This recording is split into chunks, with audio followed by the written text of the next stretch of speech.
Hello hello good morning friends. तो Shyam education परिवार की ऑनलाइन क्लासेज में दोस्तों आपका स्वागत है। हम बीएससी पार्ट 3 पढ़ रहे थे, अपना सेकंड यूनिट चल रहा था, जो परमुटेशन ग्रुप है वो चल रहा था। अब परमुटेशन ग्रुप में दोस्तों कुछ एक दो थ्योरम बची हुई हैं, फिर अपन एग्जाम्पल लेते हैं और फिर अपना ये चैप्टर कंप्लीट हो जाएगा। तो एक थ्योरम है, इंपॉर्टेंट थ्योरम है कि सिद्ध करो कि प्रत्येक असीमित चक्रीय ग्रुप होता है, सिद्ध करो कि प्रत्येक इनफाइनाइट साइक्लिक ग्रुप होता है वो पूर्णांकों के योज्य ग्रुप के तुल्यकारी होता है। तो एक बार तो मैं स्टेटमेंट लिख देता हूँ इसका, ये जो थ्योरम चल रही है उसका स्टेटमेंट क्या है? सिद्ध करो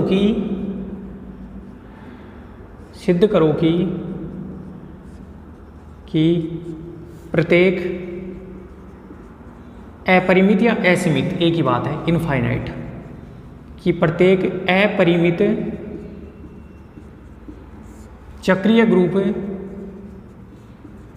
सिद्ध करो कि प्रत्येक अपरिमित चक्रीय ग्रुप पूर्णांकों के योज्य ग्रुप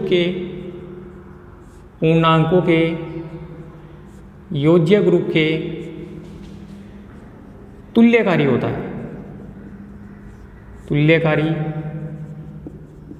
है, ये थ्योरम है। सिद्ध करो कि प्रत्येक इनफाइनाइट, अपरिमित मतलब इनफाइनाइट, चक्रीय ग्रुप मतलब साइक्लिक ग्रुप, वो पूर्णांकों के योज्य ग्रुप के क्या होता है? तुल्यकारी होता है। तो दोस्तों पूर्णांकों का योज्य ग्रुप होता है वो क्या होता है? पूर्णांकों का योज्य ग्रुप होता है Z+। तो Z+ के तुल्यकारी बताना है और अपने को एक ग्रुप बनाना है जो अपरिमित और चक्रीय हो। तो देखना इसको, प्रूफ पार्ट पे अपन चलते हैं।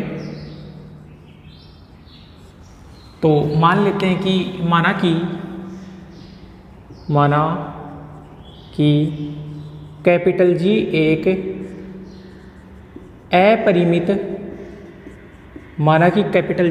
अपरिमित चक्रीय ग्रुप है। क्या है? अपरिमित चक्रीय ग्रुप है। अब बताओ दोस्तों, चक्रीय ग्रुप है तो कोई ना कोई उसका जनक होगा या नहीं होगा? बिल्कुल होगा। तथा ए इसका जनक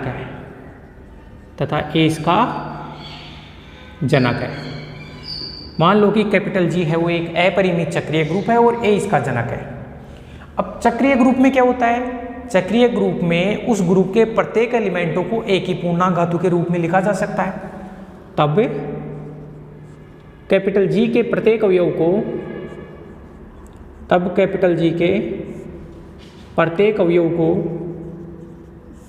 को a की पावर n और n कोई भी इंटीजर है, a की पावर n के रूप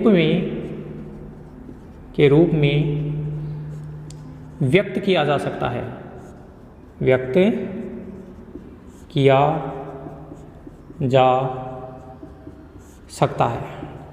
ये हो गया दोस्तों। माना कि G है वो इनफाइनाइट साइक्लिक ग्रुप है, तो A उसका जनक है, और जनक है तो बताओ G के प्रत्येक एलिमेंट को एक ही पूर्णांक धातु के रूप में व्यक्त किया जा सकता है। ठीक है, अब देखो मैं मान लेता हूं कि दो एलिमेंट है a की पावर n और a की पावर m, दो एलिमेंट ऐसे हैं। अब बताओ a की पावर n और a की पावर m होगा तो m और n तो इंटीजर है, और साथ के अंदर n है वो m से बड़ा है,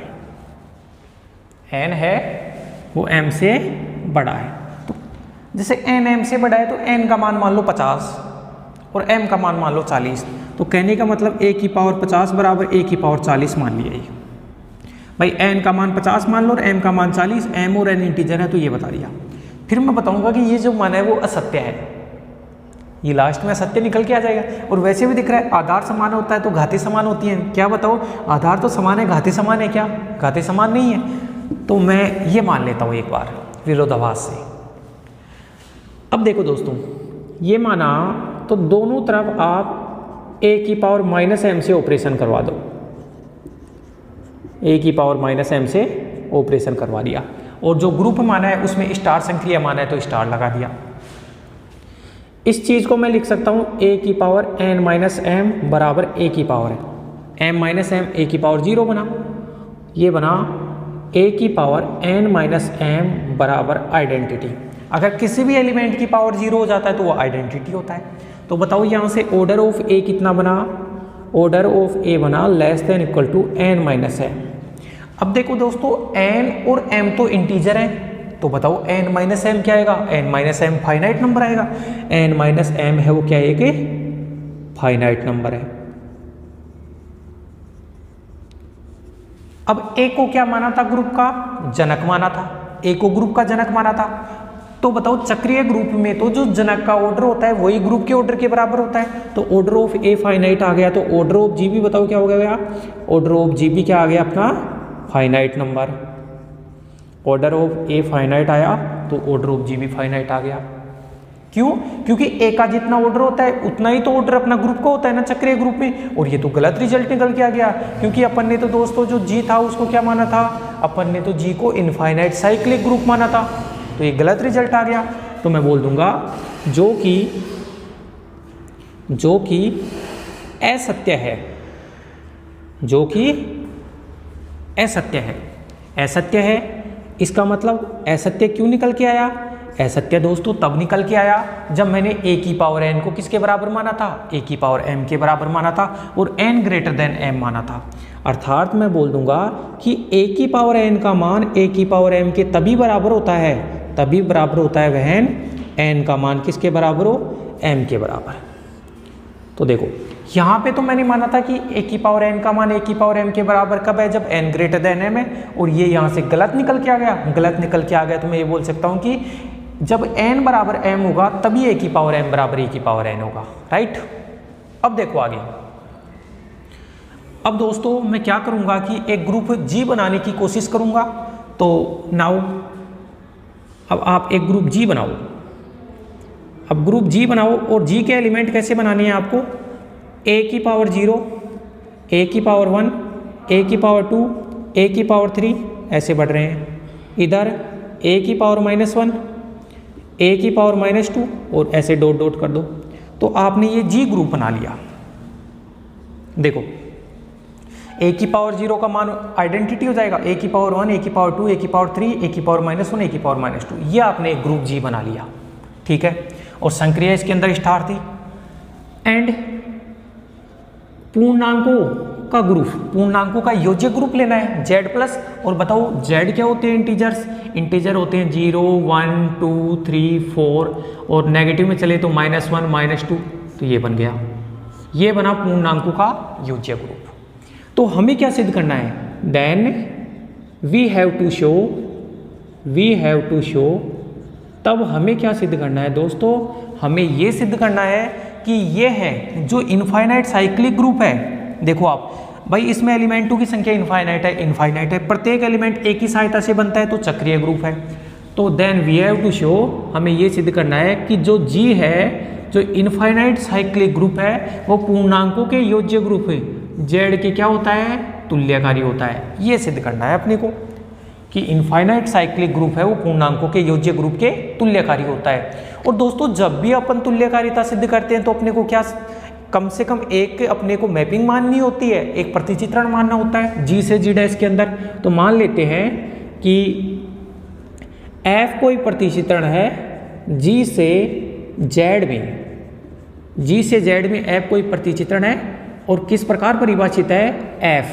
अब F है वो G के एलिमेंटों के ऊपर ऑपरेट होगा, और G के एलिमेंट बताओ कहाँ है, तो इनको मैं शॉर्ट के अंदर ऐसे लिख सकता हूँ ना कि G का एलिमेंट है a की पावर x टाइप से है और x belongs to integer.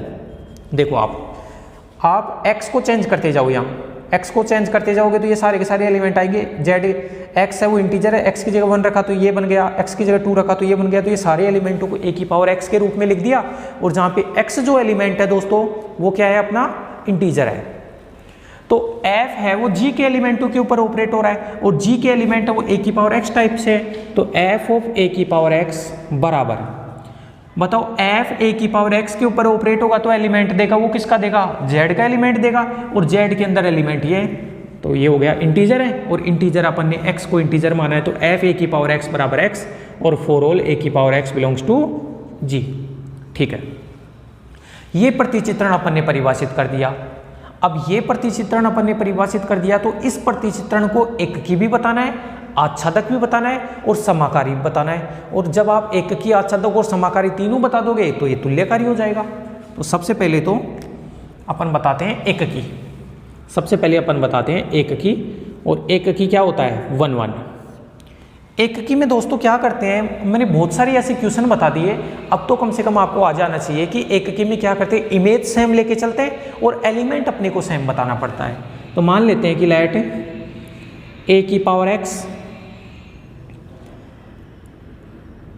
Late a की पावर एक्स एंड बी की पावर एक्स, लेट ए की पावर एक्स एंड बी की power x belongs to G such that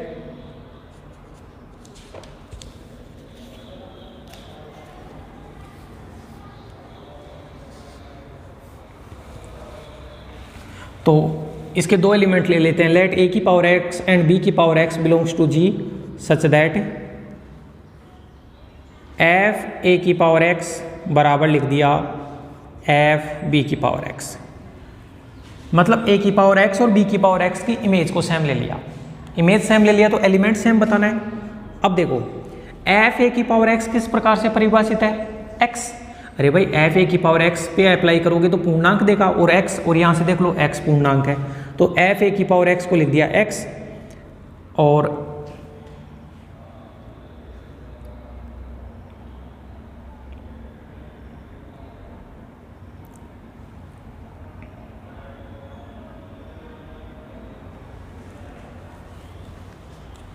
f a की power x बराबर x, और यहाँ से ए बराबर बी, ए की पावर एक्स बराबर बी की पावर एक्स लाना है।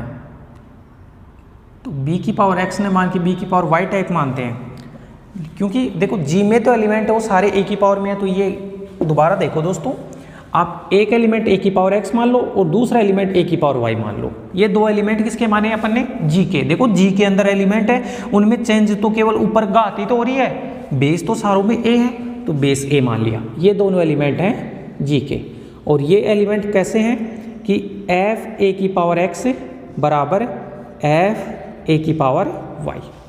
ओके, अब देखो एफ ए की पावर एक्स कैसे परिभाषित है, एफ ए की पावर एक्स बराबर एक्स है, तो ये बना एक्स बराबर वाई। अब बताओ x बराबर वाई है तो इस चीज़ को आप a की पावर x बराबर a की पावर y भी लिख सकते हैं। क्यों लिख सकते हैं, क्योंकि जब आधार समान होता है तो घातें भी समान होती हैं, तो घात समान है तो आधार समान बना दो। तो आपने एफ ए की पावर x बराबर एफ ए की पावर y लिया था और a की पावर x बराबर a की पावर y सिद्ध कर दिया। इसका मतलब इमेज सेम है तो एलिमेंट सेम बता दिया। तो मैं बोल सकता हूँ कि जो f प्रतिचित्रण है वो क्या है, f प्रतिचित्रण है वो एक की है, f प्रतिचित्रण है वो एक की है। तो ऐसे तो अपन ने एक की बता दिया। अब अपने को बताना है दोस्तों आच्छादक। आच्छादक क्या होता है, ऑनटू। ऑनटू के लिए क्या करेंगे कि कोडोमेन का एलिमेंट मानेंगे और ऐसे बताएंगे उसकी डोमेन में प्रतिबिंब होना चाहिए। अरे आच्छादक में क्या होता है कि कोडोमेन के प्रत्येक एलिमेंट की अगर प्री इमेज मिलती है तो हमेशा आच्छादक फंक्शन कहलाता है वो। तो कोडोमेन जेड है और जेड के एलिमेंट इंटीजर्स हैं, तो मैंने लिखा for all x belongs to z के लिए, कोडोमेन के एलिमेंट के लिए for all x belongs to z के लिए ए की power x belongs to G इस प्रकार उपस्थित है कि किस प्रकार उपस्थित है, for all x belongs to z के लिए ए की power x belongs to G इस प्रकार उपस्थित है कि एफ ए की पावर एक्स बराबर क्या आ गया, एक्स। तो बताओ कोडोमेन के इस x को चेंज करोगे तो ये ऑटोमेटिक चेंज होगा या नहीं होगा। यहाँ 1 रखोगे तो ये a की पावर 1, यहाँ 2 रखोगे तो a की पावर 2। इसका मतलब कोडोमेन के प्रत्येक x के लिए आपको एक a की पावर x मिल रहा है या नहीं, डोमेन में मिल रहा है ना। इसका मतलब कोडोमेन के प्रत्येक एलिमेंट की इमेज मिल रही है। तो मैं बोल सकता हूँ कि f है वो आच्छादक प्रतिचित्रण है। f है वो क्या है दोस्तों, आच्छादक प्रतिचित्रण है। एककी भी हो गया, आच्छादक भी हो गया। अब मेरे को समाकारिता और बताना है, तो एक बार आप इसको राइट डाउन करो फिर अपन आगे बढ़ते हैं। एककी भी बता दिया अपन ने, आच्छादक भी बता दिया। अब अपन बात करेंगे दोस्तों समाकारिता की। तो आप वीडियो को पॉज करके देख लिया करो या फिर स्क्रीनशॉट ले लिया करो। अपन आगे बढ़ते हैं।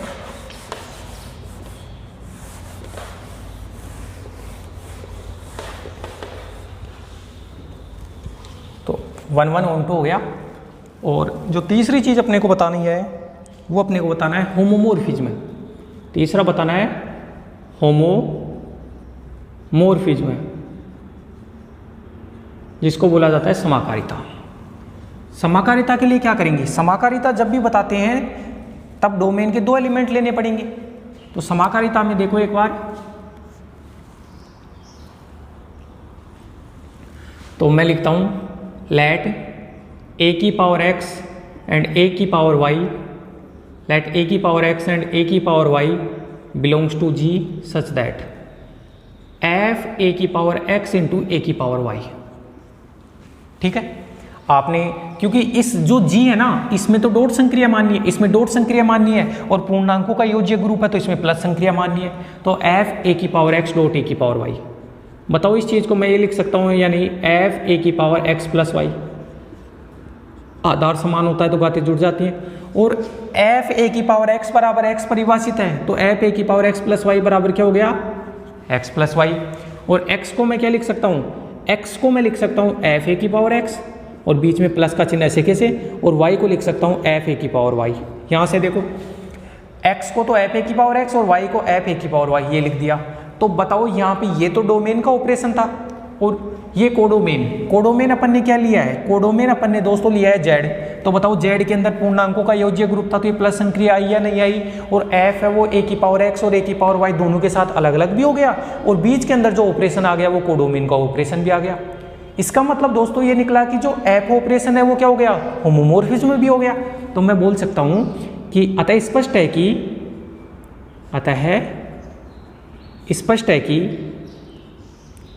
f एक की आच्छादक व समाकारिता है, स्पष्ट है कि f एक की आच्छादक व समाकारिता है। अर्थात जब भी कोई फंक्शन एक की आच्छादक समाकारिता हो जाता है तो फिर वो क्या कहलाता है, अर्थात f क्या है, f तुल्यकारिता है, f तुल्यकारिता है। तुल्यकारिता हुआ तो बताओ फिर G है वो किसके आइसोमॉर्फिक हो गया, Z के। आपने डोमेन में तो G माना था और कोडोमेन में Z माना था, तो G किसके तुल्यकारी हो गया, Z के। तो बताओ फिर स्टेटमेंट को वापस लिखूं, जो स्टेटमेंट अपना दिया गया था कि प्रत्येक इनफाइनाइट, G को क्या माना था, इनफाइनाइट, प्रत्येक इनफाइनाइट साइक्लिक ग्रुप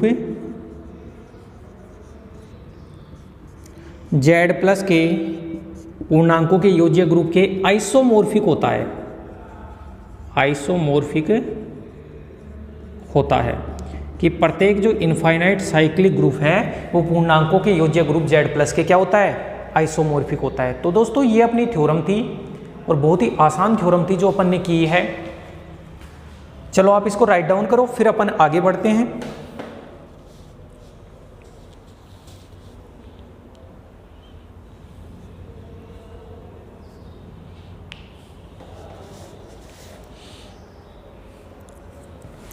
अब थ्योरम नंबर 10 करेंगे। मैं इसको हटा देता हूँ, आप वीडियो को पॉज करके देख लिया करो या फिर स्क्रीनशॉट वगैरह ले लिया करो ताकि अपना टाइम खराब ना हो ज़्यादा, और मैं कंटिन्यू आपको क्वेश्चंस वगैरह करवाता रहूँ। चलो अपन इसको हटा देते हैं।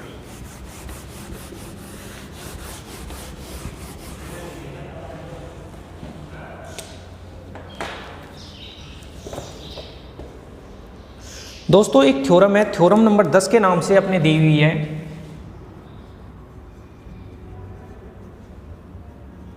और इस थ्योरम का जो स्टेटमेंट है, और जब अपन इस थ्योरम का प्रूफ पढ़ेंगे ना तो आपको देखने से लगेगा कि अभी पिछले लेक्चर में एक थ्योरम हुई थी वो का वो प्रूफ है इसका। तो देखो थ्योरम क्या है, थ्योरम लिख रखा है, माना कि स्टेटमेंट लिख रहा हूं मैं, माना कि f है वो G से H में तुल्यकारिता है। f है जो G से H में क्या है, तुल्यकारिता है। f G से H में तुल्यकारिता है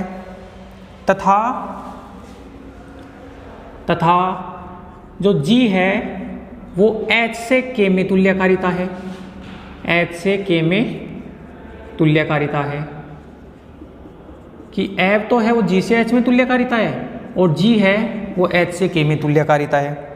तब सिद्ध करो कि इनका संयुक्त प्रतिचित्रण GOF G से K में तुल्यकारिता होगा। ये तो दिया गया है। तब सिद्ध करो कि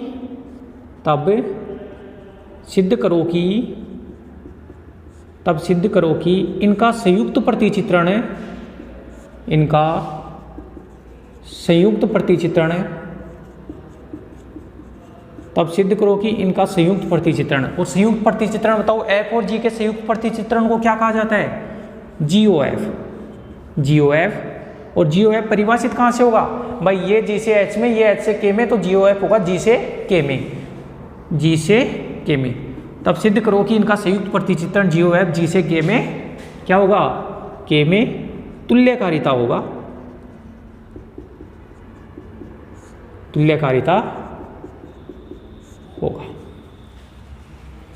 तो अभी अपन ने एक थ्योरम की थी ना कि ग्रुपों के समुच्चय के ऊपर कोई भी तुल्यकारिता होता है वो तुल्यता संबंध होता है। उसका जो संक्रामक किया था, समतुल्य सममित के बाद में संक्रामक किया था, उसके अंदर यही था सब कुछ।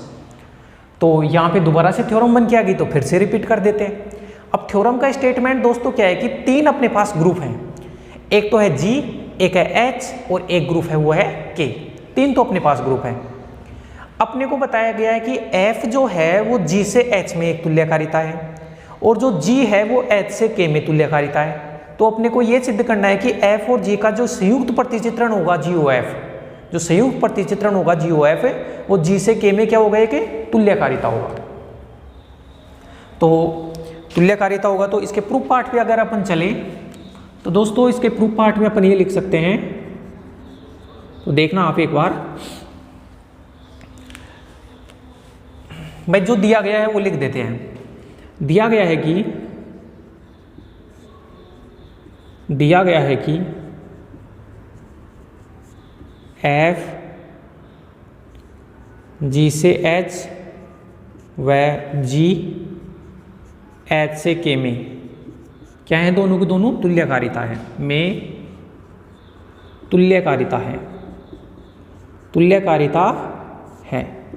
तुल्यकारिता है अर्थात F और G दोनों ही तो तुल्यकारी हैं, तो दोनों एककी भी होगी, F और G आच्छादक भी होंगे और F और G समाकारी भी होगी। अर्थात F और G दोनों 1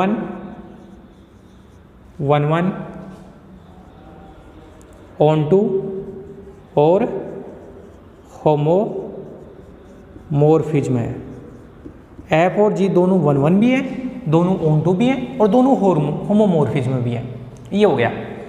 अब देखो अगर F और G है, F और G एककी भी है, आच्छादक भी है, तो F और G का जो संयुक्त प्रतिचित्रण या संयुक्त फलन होता है GOF वो भी एककी आच्छादक होता है हमेशा। याद रखना कि दो 1 onto फंक्शंस का जो कंपोजिशन होता है वो भी हमेशा 1 onto होता है। तब F व G का संयुक्त प्रतिचित्रण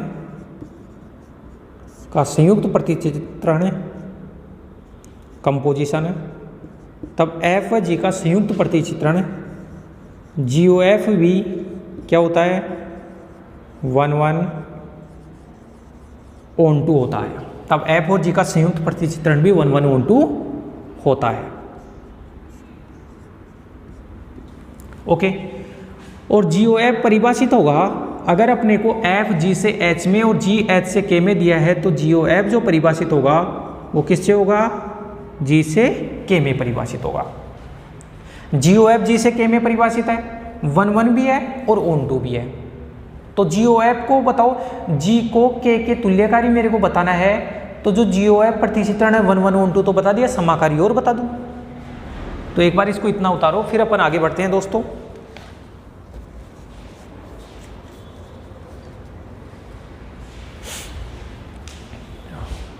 देखो नाउ GOF, अब GOF जो अप्लाई होगा वो G के एलिमेंटों के ऊपर होगा और G के अंदर एलिमेंट मान लो A और B हैं और संक्रिया भी मान लो चलो डॉट है, तो G ऑफ AB को अपन A लिख सकते हैं। अब ऐसे तो लिखना आपता है कि GOF में पहले F अप्लाई होता है x के ऊपर, उसके बाद में G अप्लाई होता है। ये हो गया ये G। तीनों में संक्रिया को डॉट मान लो ताकि कंफ्यूज नहीं होंगे, इसमें भी डॉट संक्रिया, इसमें भी डॉट संक्रिया, इसमें भी डॉट संक्रिया।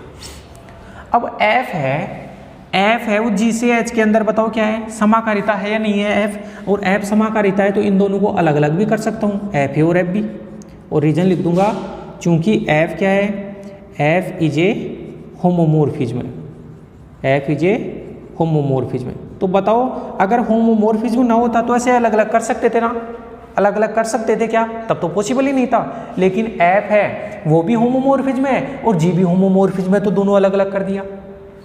अब यहाँ से देखो F होमोमोर्फिज्म अलग अलग कर दिया और G भी होमोमोर्फिज्म है, तो इसको मैं लिख सकता हूँ G ऑफ F है, ये अलग हो गया। अब G भी इन दोनों को अलग अलग कर दिया, F है और F B को,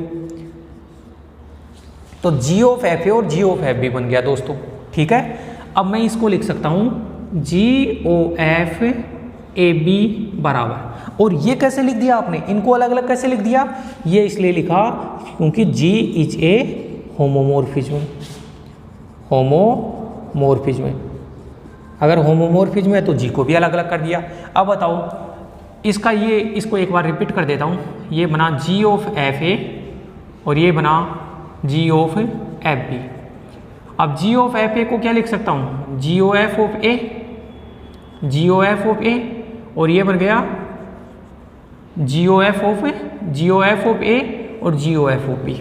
तो तीनों में संक्रिया तो डॉट ले लिया ताकि कोई ऑब्जेक्शन नहीं है। तो बताओ G O F है वो A के साथ भी चला गया और G O F है वो B के साथ भी अलग अलग हो गया। और समाकारिता में यही तो सिद्ध करते हैं कि जो फंक्शन है वो एलिमेंटों के ऊपर ऑपरेट हो रहा है तो उन एलिमेंटों के ऊपर अलग अलग ऑपरेट हो जाना चाहिए। तो यहाँ से मैं ये कह सकता हूँ स्पष्ट है कि G O F is a homomorphism,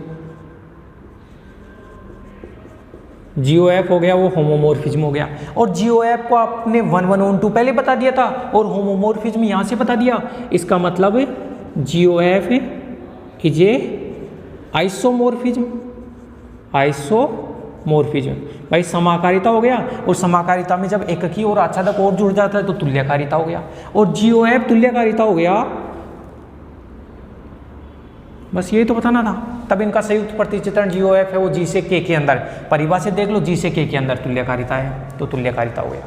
तो दोस्तों बहुत ही आसान थ्योरम थी, और एक पिछले जो संक्रामक रिलेशन की थ्योरम की थी ना उसमें भी ये सारा का सारा था। तो एक बार आप इसको राइट डाउन करो, फिर अपन आगे बढ़ते हैं।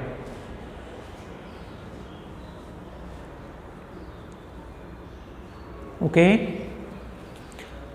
अब दोस्तों इनको या तो वीडियो को पॉज करके देख लिया करो या फिर स्क्रीनशॉट वगैरह ले लिया करो।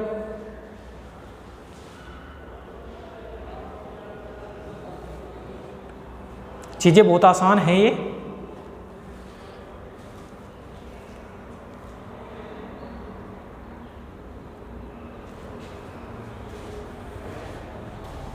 ठीक है,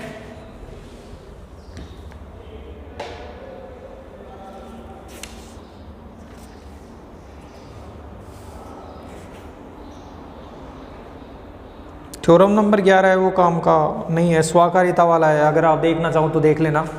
एक थ्योरम 11 बची हुई और सारे करवा दिया है, ये भी ठीक नहीं, मुझे ठीक लग नहीं रहा।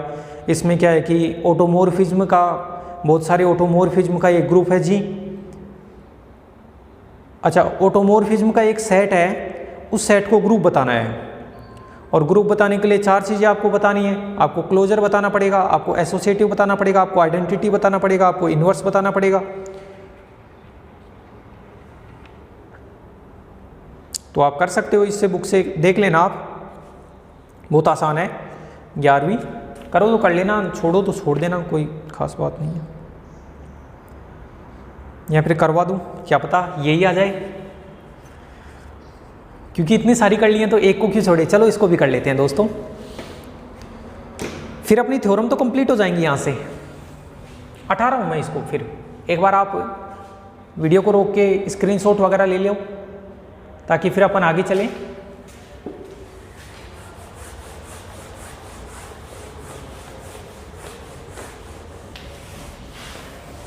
एक ऑटोमॉर्फिज्म का सेट लेना है और उसको ग्रुप सिद्ध करना है। तो स्टेटमेंट सबसे पहले लिख लेते हैं अपन। थ्योरम नंबर 11,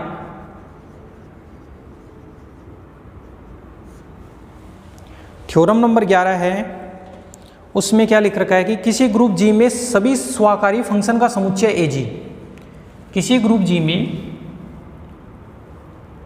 यहां से 11th थ्योरम है, किसी ग्रुप जी में, किसी ग्रुप जी में सभी स्वाकारी, किसी ग्रुप जी में सभी स्वाकारी फलनों का समुच्चय, स्वाकारी फलनों का समुच्चय,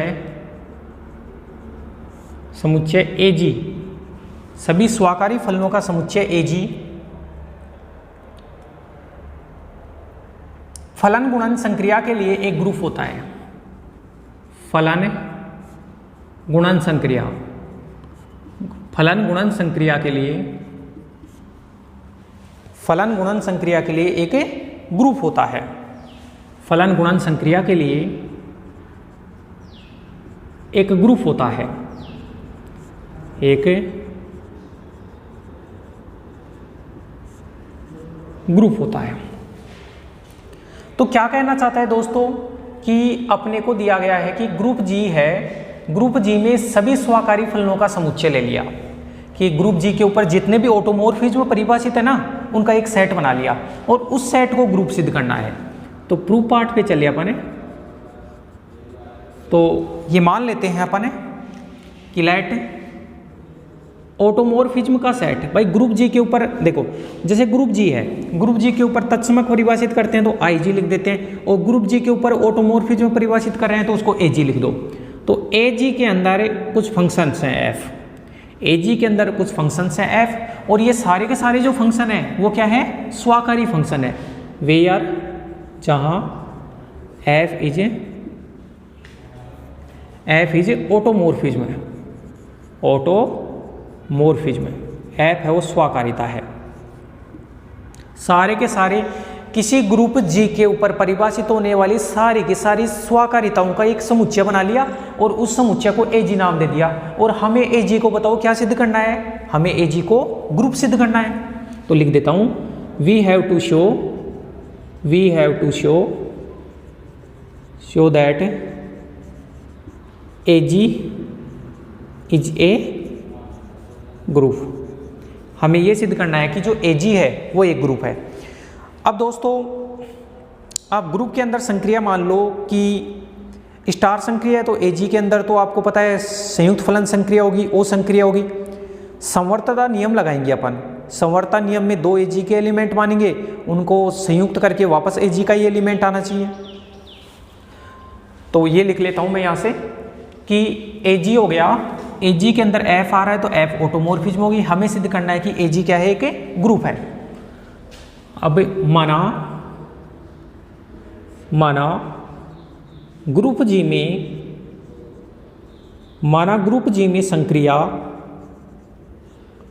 माना ग्रुप जी में जो संक्रिया है वो संक्रिया क्या है, स्टार है। और यहां लिख रखा है ए जी में संक्रिया लेंगे वो फलन गुणन संक्रिया लेंगे, तथा ए जी में संक्रिया, ए जी में जो संक्रिया है वो क्या है, ओ है। जैसे एफ ओ जी और जी ओ एच में जो बीच में ओ आता है ना, वो ओ है।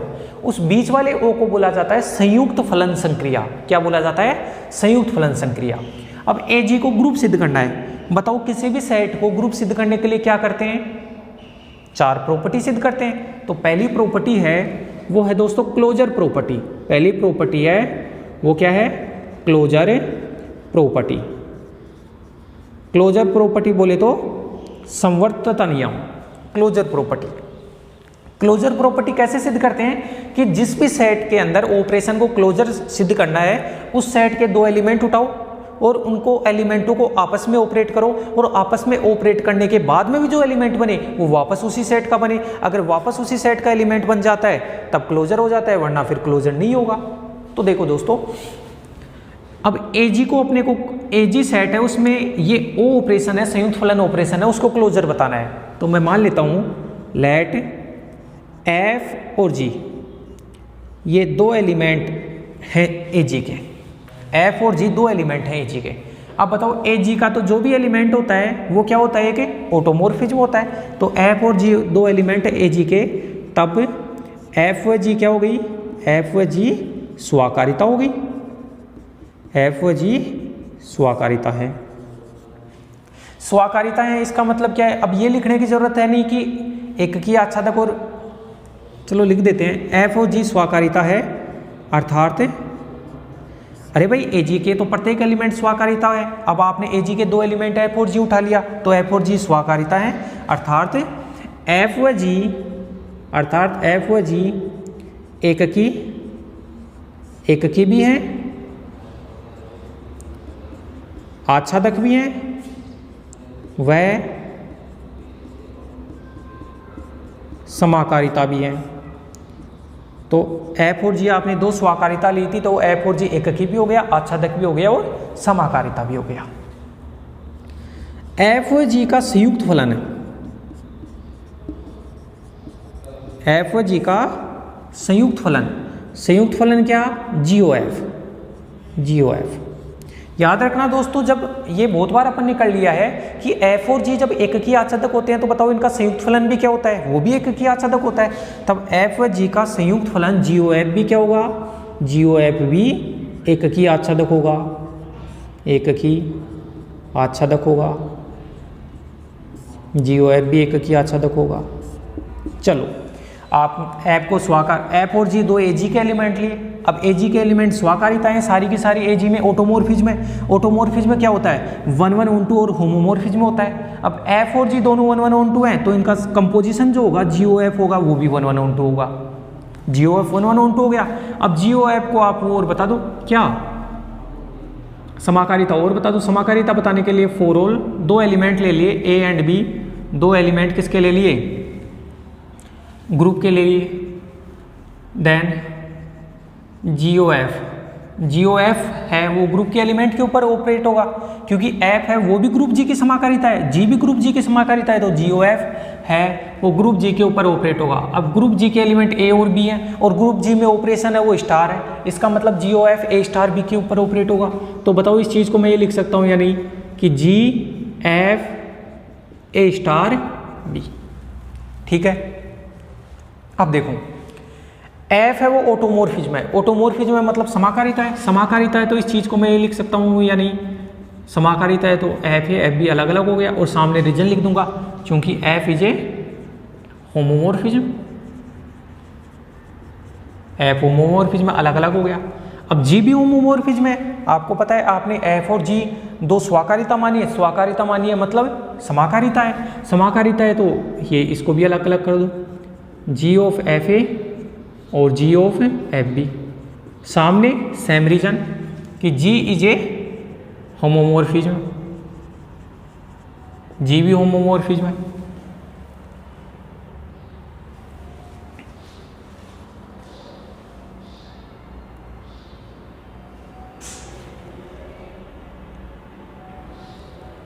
आगे देखो एफ और जी होमोमॉर्फिज्म हो गई। अब यहां से बताओ इस चीज़ को मैं ये लिख सकता हूँ ना, जी ओ एफ ऑफ ए और ये बन गया जी ओ एफ ऑफ बी। तो देखो जी ओ एफ ए और बी दोनों के ऊपर अलग अलग आ गया, स्पष्ट है कि इसका मतलब ये हुआ कि जी ओ एफ क्या है, जी ओ एफ समाकारिता है, जी ओ एफ समाकारिता है। जी ओ एफ एक की आच्छादक यहाँ से हो गया, समाकारी यहाँ से हो गया, इसका मतलब क्या है, जी ओ एफ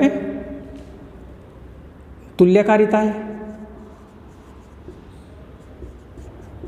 तुल्यकारिता है। और सेम ग्रुप से सेम ग्रुप के ऊपर है, भाई एफ है वो भी जी से जी है, जी है वो भी जी से जी के ऊपर परिभाषित है, तो जी ओ एफ होगा वो भी जी से जी के ऊपर परिभाषित होगा, तो जी ओ एफ तुल्यकारिता है। वह ऐसे लिख सकता हूँ, इसको और अच्छा लिखना चाहूँ तो ऐसे लिख दो, जी ओ एफ है वो जी से जी में तुल्यकारिता है, जी से जी में क्या है, तुल्यकारिता है। सेम ग्रुप से सेम ग्रुप के ऊपर तुल्यकारिता होता है तो उसको क्या बोला जाता है, उसको स्वाकारिता बोला जाता है। इसका मतलब GOF इज एन ऑटोमोर्फिज्म है, ऑटोमोर्फिज्म स्वाकारिता है, ऑटोमोर्फिज्म आ गया। इसका मतलब क्या हुआ, इसका मतलब ये बोल सकते हो कि F अब ऑटोमोर्फिज्म बनते ही, बताओ GOF ऑटोमोर्फिज्म बनते ही GOF किसके अंदर आ गया, GOF आ गया वो AG में आ गया। क्यों, क्योंकि AG में तो सारी की सारी ऑटोमोर्फिज्म लिए थे ना, तो मैं ये बोल सकता हूं कि आपने F एलिमेंट AG का माना, F एलिमेंट AG का माना, आपने G एलिमेंट भी AG का माना, और आपने GOF इनका जो संयुक्त फलन है उसको किस में सिद्ध कर दिया, GOF को आपने AG में सिद्ध कर दिया। इसका मतलब क्या हो गया, यही तो सिद्ध करते हैं ना समवर्ता में, दो एलिमेंट ले लो और उनका कंपोजिशन वापस उसी सेट के अंदर आ गया, तो ये क्या हो गया, समवर्ता नियम लागू हो गया। तो ये तो समवर्ता हो गया। अब समवर्ता के आगे अपन पढ़ेंगे साहचर्यता, जिसको बोला जाता है दोस्तों एसोसिएटिव प्रॉपर्टी। तो ये थ्योरम्स थोड़ी बड़ी हैं, लेकिन फिर भी घबराना नहीं है अपने को, तो मैं थोड़ा हटा देता हूं इसको।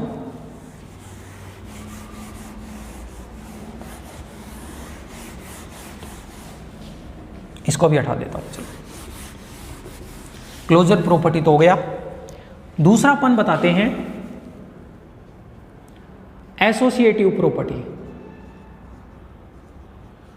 एसोसिएटिव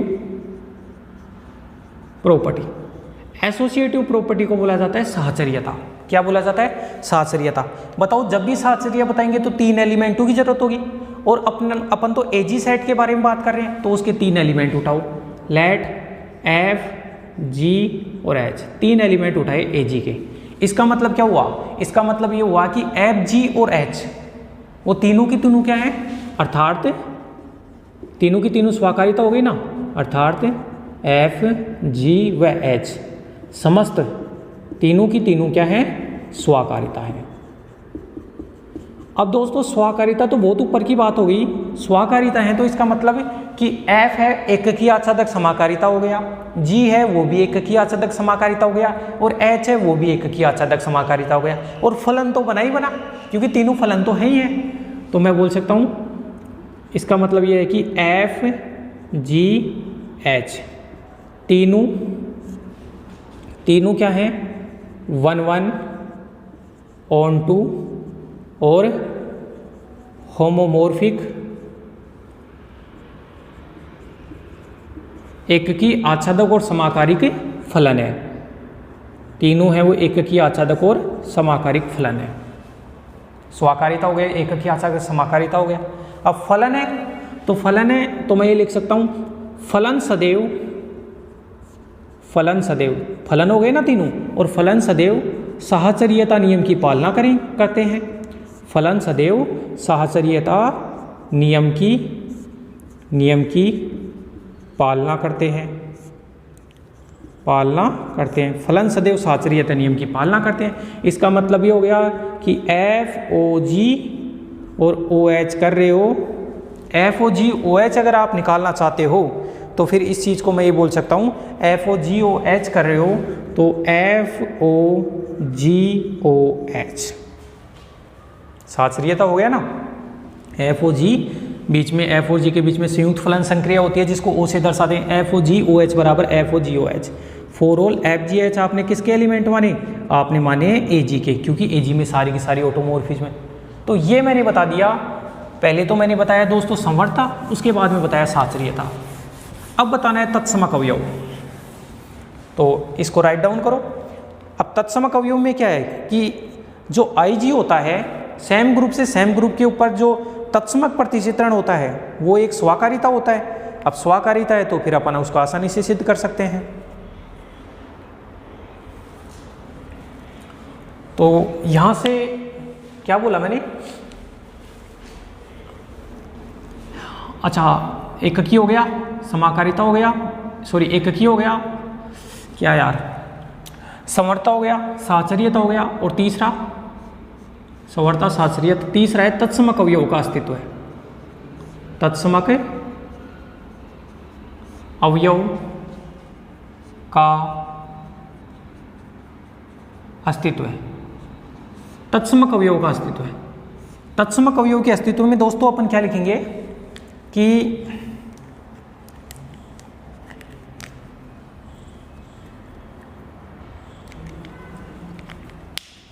तत्समक अवयव के अस्तित्व में मैं लिखूंगा ग्रुप जी के ऊपर परिभाषित प्रतिचित्रण, ग्रुप जी के ऊपर परिभाषित प्रतिचित्रण, ऊपर परिभाषित तत्समक प्रतिचित्रण। कौन सा? तत्समक प्रतिचित्रण। और तत्समक प्रतिचित्रण क्या होता है? आई जी, जी के ऊपर परिभाषित प्रतिचित्रण, तत्समक प्रतिचित्रण आई जी। और आई जी से क्यों दर्शाते हैं? क्योंकि जी के ऊपर परिभाषित है, जी से जी क्या होता है? एककी आच्छादक होता है, एककी आच्छादक होता है। जो तत्समक प्रतिचित्रण होता है वो हमेशा आइडेंटिटी, जो आइडेंटिटी मैपिंग होती है वो 1-1 भी होती है और ऑन-टू भी होती है, एककी आच्छादक होता है।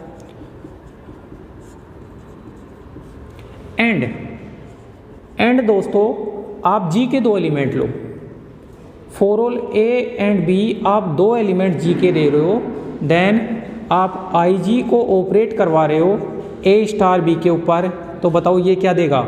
आई जी आइडेंटिटी होता है, ये जिस भी एलिमेंट के ऊपर ऑपरेट होता है वापस वही एलिमेंट देता है। तो ए स्टार बी के ऊपर ऑपरेट कराएंगे तो ए स्टार बी आ जाएगा।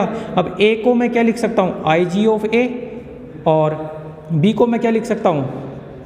आई जी ऑफ बी, और बी बीच में ऑपरेशन ले लिया तो ऑपरेशन अपन ने लिख दिया आई ऑफ ए और आई ऑफ बी। या फिर स्टार संक्रिया चल रही है तो स्टार लगा दिया, ठीक है। क्योंकि जो आई जी है वो भी सेम ग्रुप से सेम ग्रुप के ऊपर है, तो अगर इसमें स्टार संक्रिया है तो इधर भी स्टार संक्रिया, तो यहाँ स्टार है तो यहाँ भी स्टार हो गया।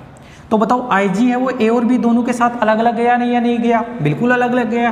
तो मैं ये बोल सकता हूँ कि आई जी है वह क्या है कि आई जी इज ए होमोमोर्फिज्म।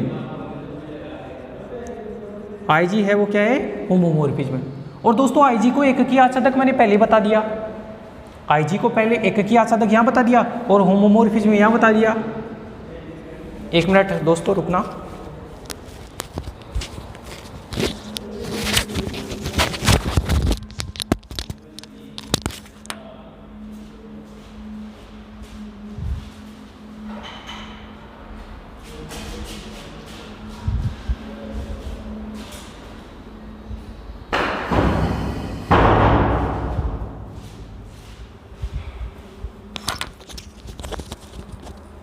अव्यवस्था हो जाती है, उसके लिए क्षमा प्रार्थी हैं हम।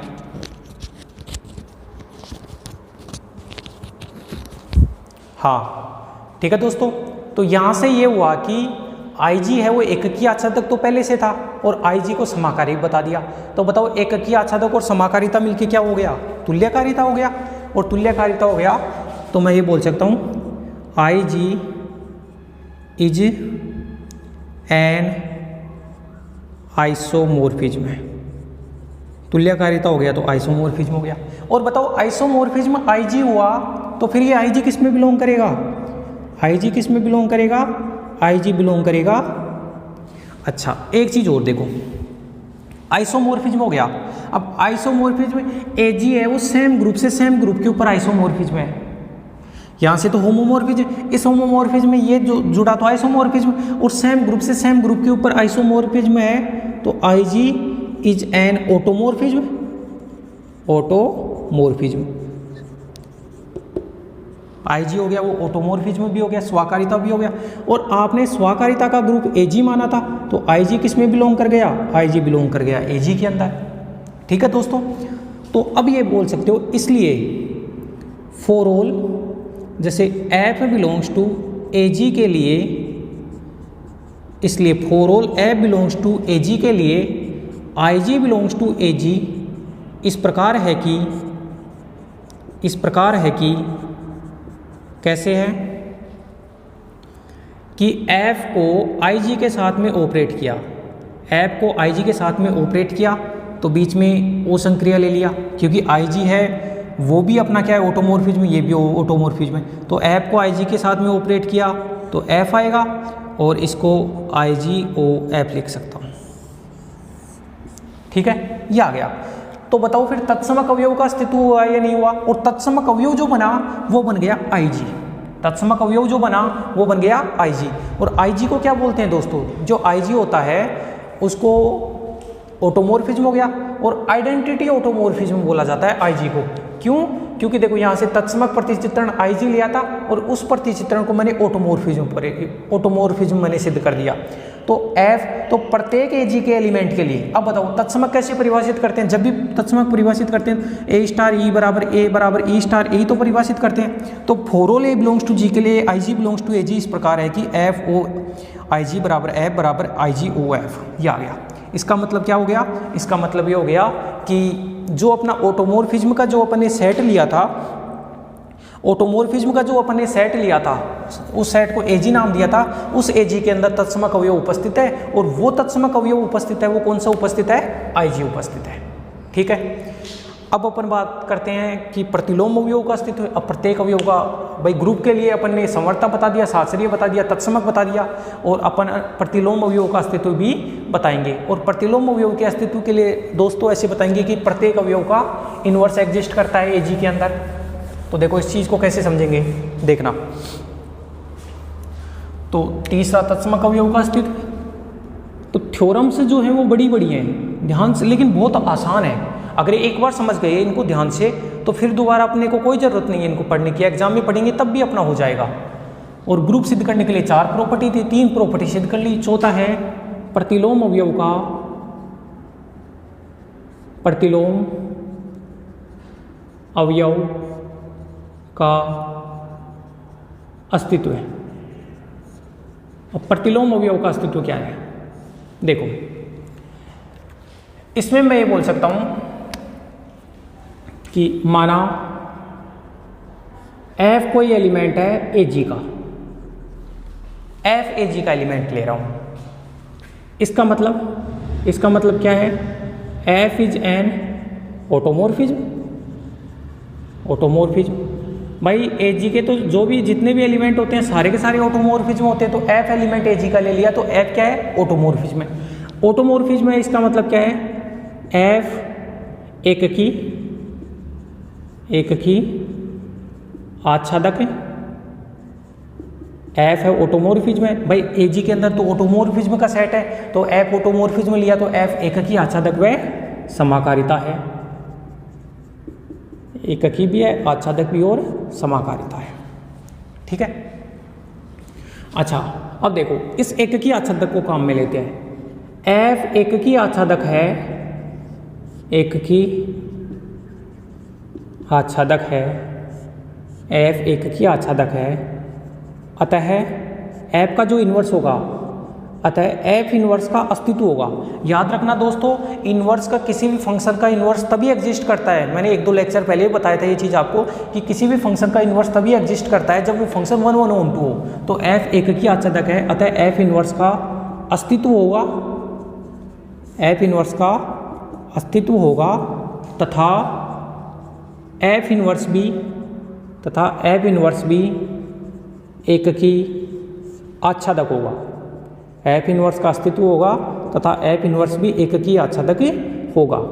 1, 1, 1, 2 फंक्शन का इन्वर्स एग्जिस्ट करता है और वो जो इन्वर्स बन के आता है वो भी 1, 1, 1, 2 बन के आता है। नाउ अब F AG में बिलोंग कर रहा है। अब AG के अंदर ऑटोमॉर्फिज्म है, सेम ग्रुप से सेम ग्रुप, G ग्रुप से G ग्रुप के ऊपर। तो F इन्वर्स है वो भी किससे परिभाषित होगा? G से G पर परिभाषित होगा।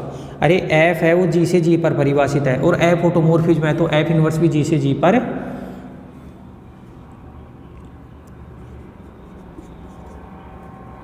परिभाषित होगा। ठीक है। अब मान लेते हैं लेट A और B 2 एलिमेंट G के मान लेते हैं। A और B 2 एलिमेंट G के मान लेते हैं। तो बताओ फिर FA बनेगा जिसको A' बोलेंगे, वो भी किसका बनेगा? G का। देखो दोस्तों F है वो G से G में परिभाषित है। अब F ऑफ A, अब एफ है इस जी के एलिमेंट के ऊपर ऑपरेट होता है एफ ए, और एफ ए का मान लो ए डैश है, तो ये ए डैश किसका बन के आया, ये भी वापस जी का ही तो बन के आया ना, क्योंकि डोमेन और कोडोमेन सेम है। तो एफ ए बराबर ए डैश वो भी जी में, और एफ बी बराबर बी डैश वो भी किस में आ गया, जी में, राइट। अच्छा, नाउ अपन ने एफ इनवर्स को एककी आच्छादक तो बता दिया, अब एफ इनवर्स को समाकारी बताना है। तो एफ इनवर्स, अब देखो एफ इनवर्स है, एफ इनवर्स के ऊपर ये वाले एलिमेंट वो ऑपरेट होंगे भाई, अगर एफ है वो ए के ऊपर ऑपरेट होता है तो एफ इनवर्स है वो किस, ऐसे मान लो ना ये ए है ये बी है, ये ए डैश है ये बी डैश है, ये जी है ये जी है, एफ ऑपरेट हो रहा है, एफ ऑफ ए बराबर ए डैश है, तो इनवर्स एग्जिस्ट होगा, तो एफ इनवर्स ऐसे परिभाषित होगा। अगर एफ यहाँ से यहाँ परिभाषित है तो एफ इनवर्स इधर से इधर परिभाषित होगा, तो एफ इनवर्स किसके एलिमेंटों के ऊपर ऑपरेट होगा, ए डैश के एलिमेंटों के ऊपर ऑपरेट होगा। तो बताओ फिर इस चीज़ को मैं ये बोल सकता हूँ कि एफ इनवर्स ए डैश बी डैश बराबर एफ इनवर्स, और ए डैश को यहाँ से क्या लिख दिया, एफ ए, और बी डैश की जगह लिख दिया मैंने एफ बी, ठीक है, एफ इनवर्स। अब एफ क्या है, एफ एक की आच्छादक समाकारिता है, एफ समाकारिता है तो इसको एफ ए बी लिख दिया, और बताओ एफ इनवर्स एफ को काट देगा तो ये बना ए बी, ठीक है। और ए को मैं ये लिख सकता हूँ, यानी आप एफ को इधर लेके आओ तो ए की जगह लिख दिया एफ इनवर्स ए डैश, और बी की जगह लिख दिया एफ इनवर्स बी डैश। यहाँ देखो आप इस एफ को इधर ला के ऑपरेट करोगे तो ये बनेगा ए बराबर एफ इनवर्स ए डैश और बी बराबर एफ इनवर्स बी डैश, ये लिख दिया। तो बताओ एफ इनवर्स ए डैश बी डैश के ऊपर ऑपरेट कर रहा था और एफ इनवर्स ने दोनों को अलग अलग कर दिया, दोनों को अलग अलग कर दिया दोस्तों। तो यहाँ से ये हुआ कि स्पष्ट है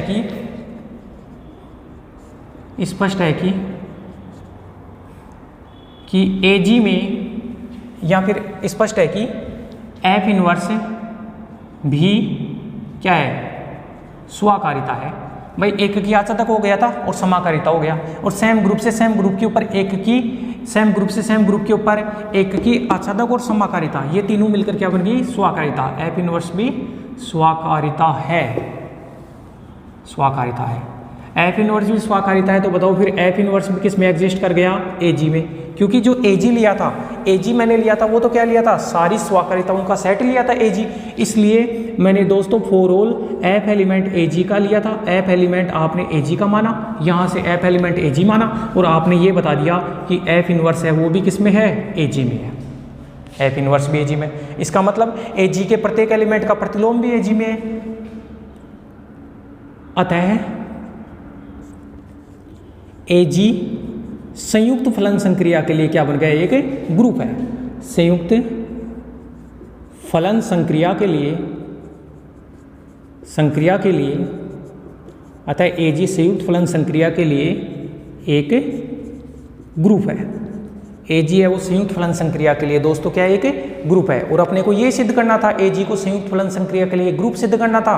ग्रुप सिद्ध करने के लिए अपन ने क्या बताया, अपन ने एक की बताया, ग्रुप सिद्ध करने के लिए सॉरी अपन ने समवर्ता बताया, साचर्य बताया, तत्समक अवयव का अस्तित्व बताया, उसके बाद में प्रतिलोम अवयव का अस्तित्व बताया।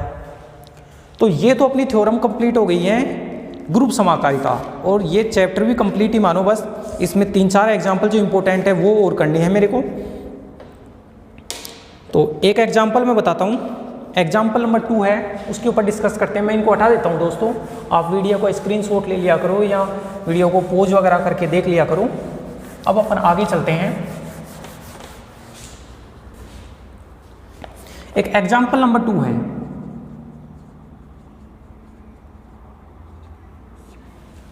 एग्जाम्पल नंबर 2 क्या है, सिद्ध करो कि प्रतिचित्रण, एक प्रतिचित्रण दिया है सी से सी में कॉम्प्लेक्स नंबर के सेट से कॉम्प्लेक्स सेट के ऊपर, और उसको अंतरकारिता बताना है। तो मैं लिख देता हूं एक बार क्वेश्चन को, सिद्ध करो कि प्रतिचित्रण, सिद्ध करो कि प्रतिचित्रण, अपने को प्रतिचित्रण जो दिया है एफ सी से सी कॉम्प्लेक्स नंबर के सेट से कॉम्प्लेक्स नंबर के सेट के ऊपर सच दैट, कैसे परिभाषित करके दिया है एफ। अब सी में बताओ क्या होंगे, कॉम्प्लेक्स नंबर होंगे, एक्स प्लस आयोटा वाई को इसने परिभाषित करके दे दिया iota y, x plus iota y को क्या बता दिया, आयोटा वाई, ठीक है। सिद्ध करो कि प्रतिचित्रण सम्मिश्र संख्याओं के योज्य ग्रुप पर, भाई सी है वो सम्मिश्र संख्या का ग्रुप है, सम्मिश्र संख्याओं के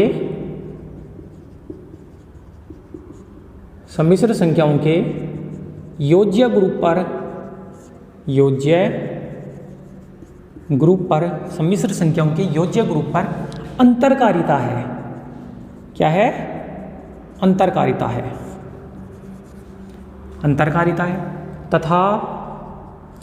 तथा ऐप की अष्टी भी याद करो,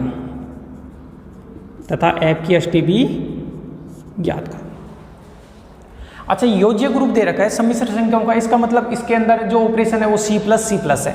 अपना ऑपरेशन जो दे रखा है वो प्लस है और जो ग्रुप है वो कॉम्प्लेक्स नंबर का ग्रुप है।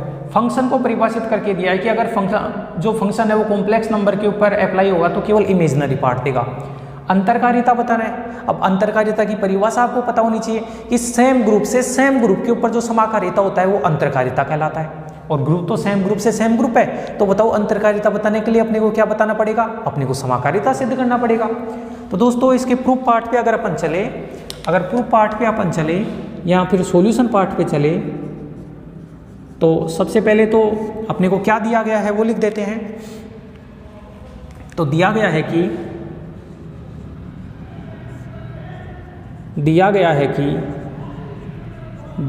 कि f है वो C प्लस के ऊपर परिभाषित है। किस प्रकार से परिभाषित है? सच that f x plus iota y बराबर आयोटा y, ऐसे परिभाषित है। ठीक है दोस्तों, अब अंतरकारिता बताना है। सेम ग्रुप से सेम ग्रुप के ऊपर जो समाकारिता होता है उसी को अंतरकारिता बोलते हैं। तो बताओ आपको अंतरकारिता बताने के लिए क्या सिद्ध करना पड़ेगा? अंतरकारिता बताने के लिए अपने को समाकारिता सिद्ध करना पड़ेगा, और समाकारिता सिद्ध करना है तो आपको C के 2 एलिमेंट मानने पड़ेंगे, मतलब 2 कॉम्प्लेक्स नंबर मानने पड़ेंगे। तो मान लेता हूँ लेट Z1 तो बन गया x1 प्लस आयोटा y1, और ये कॉम्प्लेक्स नंबर है, और दूसरा Z2 बन गया x2 प्लस आयोटा y2, ये 2 कॉम्प्लेक्स नंबर। आपने Z1 और Z2 2 कॉम्प्लेक्स नंबर मान लिए। Now Z1 Z2 2 complex number मान लिए, तो f Z1 प्लस Z2, भाई डोमेन में प्लस संक्रिया है तो Z1 प्लस Z2 बराबर, अब देखो f Z1 की जगह मैं क्या लिख दूं? x1 प्लस आयोटा y1, और Z2 की जगह x2 प्लस आयोटा y2। यहाँ से मान उठा के यहाँ रख दिया। ये f ऐसे कैसे? इनके रियल पार्ट्स को तो एक जगह कर लिया, तो x1 और x2 को तो एक जगह कर लिया, x1 प्लस x2 को एक जगह कर लिया, प्लस आयोटा y1 और y2 को एक जगह कर लिया। अब इसका यूज करो कि जब f real part plus iota imaginary part पे अप्लाई होता है तो इसका रियल पार्ट गायब हो जाता है, ये आ जाता है। तो इसके हिसाब से भी अप्लाई करेंगे तो ये वाला रियल पार्ट तो गायब हो जाएगा, और ये बना आयोटा y1 प्लस y2। बताओ इस चीज़ को मैं iota y1 plus iota y2 लिख सकता हूँ या नहीं? बिल्कुल लिख सकता हूँ। और आयोटा y1 को क्या लिख दूँ? आयोटा y1 को f x1 plus iota y1 लिख दिया, आयोटा y1 को, और आयोटा y2 को इसके अनुसार लिख रहा हूँ, और आयोटा y2 को f x2 plus iota y2 लिख दिया। और ये क्या बन गया? ये बन गया fz1 प्लस fz2। तो देखो ये जो ऑपरेशन है वो कोडोमेन का ऑपरेशन आना चाहिए, और कोडोमेन में प्लस ऑपरेशन है तो प्लस ऑपरेशन आ गया। इसका मतलब जो f फंक्शन है वो z1 और z2 दोनों के ऊपर अप्लाई हो गया, और दोनों के ऊपर अप्लाई होने के बाद में अलग अलग भी हो गया। ठीक है दोस्तों, तो अर्थात मैं बोल सकता हूं कि f C से C पर क्या है? समाकारिता है। C से C पर समाकारिता है, और इम्प्लाई लगा के f क्या है? f अंतरकारिता है, f अंतरकारिता है। सेम ग्रुप से सेम ग्रुप के ऊपर जो समाकारिता होता है उसको क्या कहा जाता है? अंतरकारिता।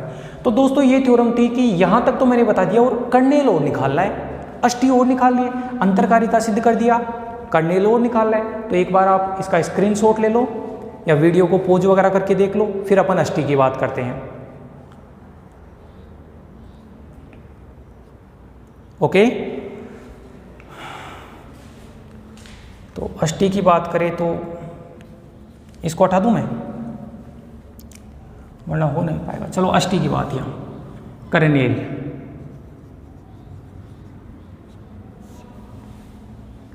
अष्टी की बात, अब दोस्तों अष्टी में क्या लिखेंगे कि अष्टी की परिभाषा से, अष्टी की परिभाषा से, अष्टी की परिभाषा होती है कर्नेल।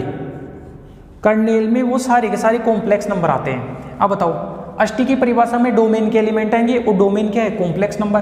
तो अष्टी में वो सारे कॉम्प्लेक्स नंबर आते हैं, मतलब वो x प्लस आईटा वाई आते हैं, वो सारे कॉम्प्लेक्स नंबर आते हैं जिनके ऊपर x प्लस आईटा वाई, जिनके ऊपर अगर फंक्शन अप्लाई कर रहे हो तो कोडोमेन का आइडेंटिटी आना चाहिए। अष्टी में वो सारी की सारी कॉम्प्लेक्स नंबर आते हैं, वो सारी की सारी कॉम्प्लेक्स नंबर आते हैं जिनके ऊपर फंक्शन अप्लाई कर रहे हो तो कोडोमेन की आइडेंटिटी आनी चाहिए। कोडोमेन क्या है? C plus. कोडोमेन क्या है? सम्मिश्र संख्याओं का जो ग्रुप है और प्लस संक्रिया है। तो बताओ प्लस संक्रिया के लिए आइडेंटिटी क्या होता है? 0। तो वो अष्टी में वो सारे कॉम्प्लेक्स नंबर आ रहे हैं जिनके ऊपर फंक्शन अप्लाई करने से क्या आ रहा है? 0 आ रहा है। ठीक है। अरे अपन ने ये पढ़ा ना कि कर्नेल की परिभाषा, कर्नेल में वो x आता है, x belongs to g such that f of x बराबर क्या आता है? पीछे वाले का आइडेंटिटी आता है, और पीछे वाला ग्रुप जो कोडोमेन है उसकी आइडेंटिटी आपकी बार 0 है, तो ई डैश की जगह कितना लिख दिया अपन ने? 0 लिख दिया। तो कर्नेल में x प्लस आईटा वाई। अब देखो एफ एक्स प्लस आईटा वाई परिभाषित करके कैसे दिया है? एफ एक्स प्लस आईटा वाई का मान कितना दिया है? आईटा वाई। तो यहाँ से मैं लिख दूँ आईटा वाई बराबर 0। तो आईटा वाई बराबर 0 पुट करोगे तो कर्नेल में क्या आएगा? केवल x बचेगा। इस कॉम्प्लेक्स नंबर के अंदर आईटा वाई को ही 0 कर दोगे तो बताओ x ही बचेगा ना? x बचेगा। तो मैं ये लिख सकता हूँ अर्थात समाकारिता की अष्टी, अर्थात समाकारिता की अष्टी में और आयोटा वाई जब इस कॉम्प्लेक्स नंबर में केवल x बच रहा है, रियल पार्ट ही बच रहा है, तो इमेजिनरी पार्ट गायब हो गया ना। अर्थात समाकारिता की अष्टी में शुद्ध वास्तविक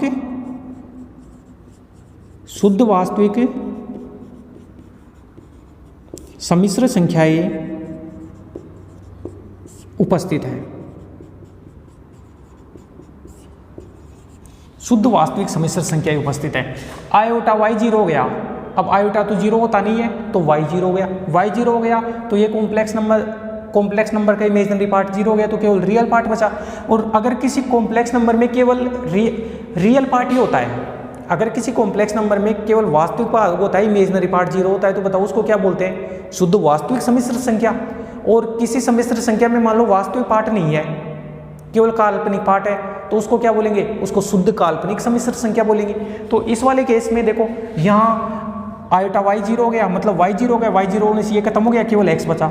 x बचा इसका मतलब सम्मिश्र संख्या में केवल रियल पार्ट बचा, तो बोलेंगे कि समाकारिता की अष्टी में शुद्ध वास्तविक सम्मिश्र संख्याएं उपस्थित है। तो समाकारिता की जो अष्टी में शुद्ध वास्तविक सम्मिश्र संख्याएं उपस्थित है।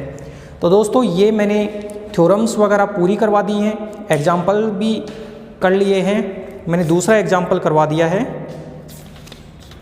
अभी एक लेक्चर अपना एग्जाम्पल्स का और होगा, जब भी होता है नेक्स्ट लेक्चर एक एग्जाम्पल्स का लेक्चर और होगा 1 घंटे का, फिर उसमें अपना ये जो ग्रुप समाकारिता है वो पूरा का पूरा कंप्लीट हो जाएगा। और आज का जो लेक्चर था उसमें अपन ने थ्योरम्स देखी, और इसमें देखो कुछ थ्योरम्स बड़ी भी हैं लेकिन हैं बड़ी आसान। जैसे कभी ग्रुप सिद्ध करना है, ग्रुप सिद्ध करना है इसका मतलब आपको बता दो समवर्ता, साचर्य, तत्समक, प्रतिलोम, बस 4 कंडीशन बता दो।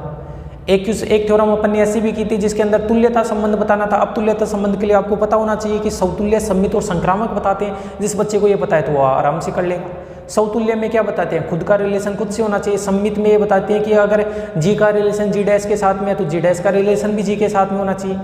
संक्रामक में क्या बताते हैं कि जी का रिलेशन जी डैश के साथ में है और जी डैश का रिलेशन जी डबल डैश के साथ में है तो जी का रिलेशन जी डबल डैश के साथ में होना चाहिए। बहुत आसान है। एक थ्योरम थी कि प्रत्येक इनफाइनाइट साइक्लिक ग्रुप है वो पूर्णांकों के योज्य ग्रुप के तुल्यकारी होता है। बहुत इंपॉर्टेंट है, जिसमें पहले इनफाइनाइट साइक्लिक ग्रुप जी बनाया था, उसको जेड प्लस के तुल्यकारी बताया था। केले थ्योरम बहुत ज़्यादा इंपॉर्टेंट है। केले थ्योरम क्या है कि प्रत्येक फाइनाइट ग्रुप है वो किसी क्रमचय ग्रुप के तुल्यकारी होता है। तो पहले तो अपन ने फाइनाइट ग्रुप बताया, पहले तो अपन ने फाइनाइट ग्रुप बनाया और फिर उसको फाइनाइट ग्रुप की सहायता से क्रमचय परिभाषित किया, क्रमचय ग्रुप बनाए और क्रमचय ग्रुप के तुल्यकारी किया। तो केले थ्योरम इंपॉर्टेंट है, सारी की सारी थ्योरम इंपॉर्टेंट है दोस्तों। अगर आप इन थ्योरम्स को 10, 11, 12 शायद 12 थ्योरम है, अगर थ्योरम्स को कर लोगे तो आपका सेकंड यूनिट है वो अथवा के ऊपर का आपका कंप्लीट हो जाएगा। अथवा के ऊपर के जो 2 क्वेश्चन है वो इन 12 थ्योरम्स में से आते हैं, तो बहुत आसानी से आप इनको कर सकते हो। और एग्जाम्पल तो आते नहीं है, लेकिन फिर भी मैंने एक एग्जाम्पल चलो ये करवा दिया, और नेक्स्ट लेक्चर में कुछ एग्जाम्पल्स और डिस्कस करेंगे। फिर इसके बाद में जो अपना चैप्टर नंबर 6 है जिसका नाम नॉर्मल सब ग्रुप है वो अपन करेंगे। ठीक है दोस्तों, तो आप इसको उतारो, इसको समझो और आप खुद भी क्या करो, अपनी नोटबुक में नोट किया करो। और अगर एक भी क्वेश्चन अगर आपको ऐसा लगे जिसमें डाउट है या फिर मैं समझा रहा हूँ उसको समझ में नहीं आ रहा है, तो आप क्या करोगे, आपको वीडियो को फिर से देखना पड़ेगा, पूरे वीडियो को। एक इसके अलावा यार मैथमेटिक्स एकेडमी जो यूट्यूब चैनल है उसके ऊपर जाके इनको देखा करो, उसके ऊपर और भी अच्छी आपको चीज़ें मिलेंगी मैथमेटिक्स से रिलेटेड। वो प्योर मैथमेटिक्स का चैनल ही है यार मैथमेटिक्स एकेडमी के नाम से, तो उसको भी देख लेना आप। तो यहाँ से जितना बेस्ट से बेस्ट हो सकता है वो हम आपके लिए अवेलेबल करवा रहे हैं दोस्तों। तो ठीक है, आप इसको राइट डाउन करो और इसी के साथ धन्यवाद, फिर अगले लेक्चर में मिलते हैं हम।